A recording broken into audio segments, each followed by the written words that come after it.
Doctor Jaishankar शाही, associate professor Hindi विभाग, बाबू शोभाराम, राजकीय कला महाविद्यालय अलवर, BA तृतीय वर्ष, हिंदी साहित्य प्रथम पत्र से संबंधित इस व्याख्यान में आज जयशंकर प्रसाद रचित कविता विति विभावरी जागरी के शेष अवतरणों का अनुशीलन हम प्रस्तुत करेंगे।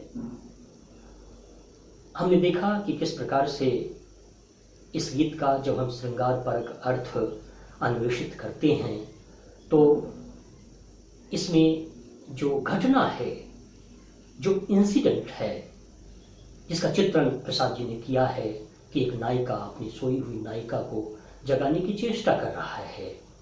प्रातःकाल हो चुका है और आगे के अवतरणों में प्रसाद जी ने चित्रण किया है कि प्रातःकाल के आगमन के साथ, प्रत्युष वेला के पदार्पण के साथ किस प्रकार से प्रकृति के प्रांगण में चेतना का उन्मेष होता है, किस प्रकार से एक नई स्फूर्ति, एक नया उमंग, एक नया उल्लास, एक नूतन वातावरण का सृजन होता है, सक्रियता बढ़ जाती है, चेतनता बढ़ जाती है और किस प्रकार से परिंदों का जो समूह है वह कलरव करने लगा है। किसलय के जो आंचल हैं वे हिलने डुलने लगे हैं, पवन का संचरण होने लगा है। प्रातःकाल होते ही तमाम जो निष्क्रियता थी विभावरी की, रात्रि की, वह समाप्त हो गई है। जड़त्व समाप्त हो गया है, इनएक्टिविटी समाप्त हो गया है, पैसिविटी समाप्त हो गया है और प्रातःकाल के आगमन के साथ ही एक्टिविटी, सक्रियता, चेतनता, स्फूर्ति का पूरा एक नूतन वातावरण सृजित हुआ है, जिसका एक ब्रिलियंट पोर्ट्रेयल, एक ब्रिलियंट चित्रण प्रसाद जी ने इस अवतरण में, पिछले अवतरण में किया था। खगकुल कुलकुल सा बोल रहा, कृष्णय का अंचल डोल रहा, यह लतिका भी भर लाई, मधुमुकुल नवल रस गागरी। लतिका को मन विकृत करते हुए, पर्सनिफाइड करते हुए नायक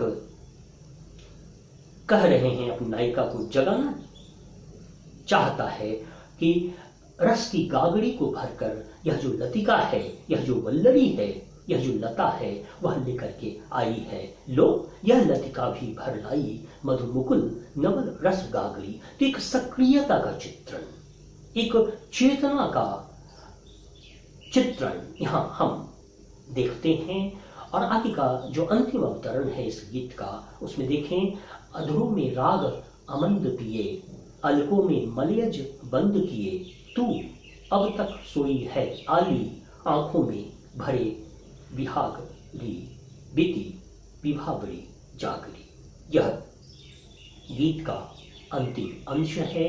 इसमें सोई हुई नायिका के लिए जिस विशेषण का प्रयोग किया गया है वह है आली, और नायक उस नायिका का चित्रण यहाँ प्रस्तुत करता है। प्रसाद जी की कल्पना यहाँ उस आली का, उस नायिका का चित्रण कर रहे हैं। अधरों में राग अमंद पिए, वह जो नायिका सोई हुई है, ऐसा प्रतीत होता है कि उसने अपने अधरों में अमंद राग को, अनुराग को, प्रणय के रस का पान करके पिए हुए सोई हुई है, अलसाई हुई है, लेटी हुई है। अधरों में राग अमंद पिए, एक पोर्ट्रेयल, एक जीवंत चित्रण, एक विजुअल इमेजरी, एक दृश्य बिंब का निदर्शन यहाँ होता है। अधरों में राग अमंद पिए, वह सोई हुई नायिका का चित्रण ऐसा प्रतीत होता है, ऐसा परिलक्षित होता है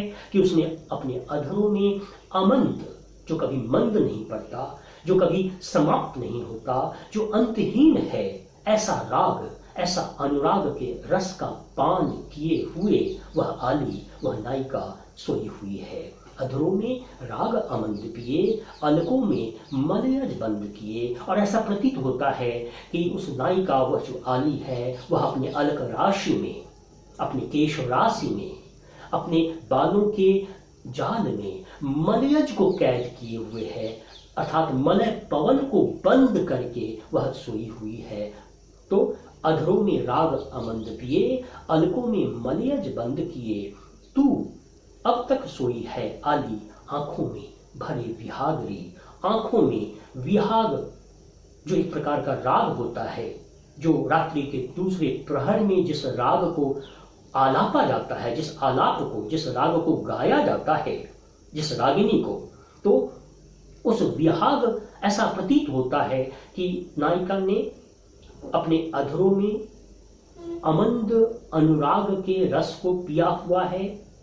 नायिका ने अपनी अलक राशि में मलयज अर्थात मलय पवन को, मलय अनिल को कैद करके रखा हुआ है। और ऐसा प्रतीत होता है कि नायिका ने अपनी आंखों में विहाग का राग भरा हुआ है और अधरों में अमंद राग पिए हुए, अलकों में मलयज को बंद किए हुए और आंखों में विहाग के राग को भरे हुए नायिका सोई हुई है। और काव्य का जो नायक है वह जगाता है और तू का संबोधन करता है।